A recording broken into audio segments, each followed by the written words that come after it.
I don't think this film needs an introduction. It's one of the most talked about films right now, and I'll break down how this film could have worked and where it went wrong.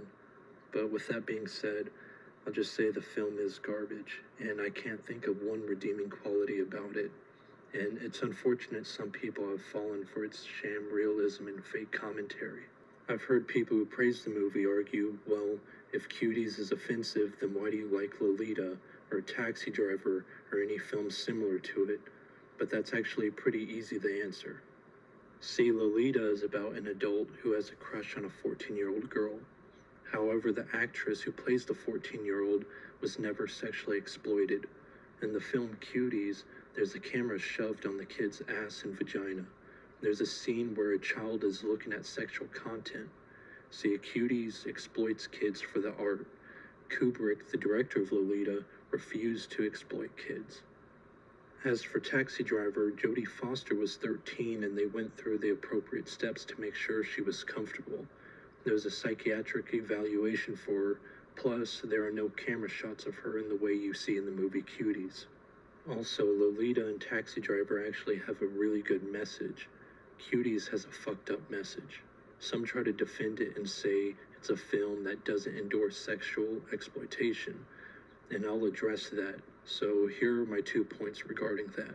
Firstly, you can't exploit children in order to make a film about exploiting children. That's like making a film about animal abuse and how humans unfairly exploit animals, yet real animals are killed in the making of your film.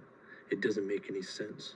Secondly, the film condemns the conservative Muslim family merely because they don't want her acting sexual at that age.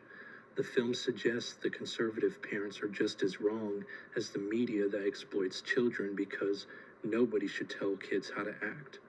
And I fundamentally disagree with that toxic message. Parents should tell kids how to act and behave. That's their job. As for the critics, it's not a surprise these degenerates praise the film. They love perversion. And remember, the people who run Sundance in Hollywood are absolute degenerates too. Don't forget that. But it's interesting to see how they rationalize this shit. The mental gymnastics they display is ridiculous. For example, Rambo Last Blood was slammed by Rotten Tomatoes because it was xenophobic and had too much gore. But the pedo film is okay. See, that's how it works nowadays. Too much blood, bad. Pedophilia, good. Overall, this film is a 1 out of 10 and it's the worst film of the year. Don't watch it and cancel Netflix already.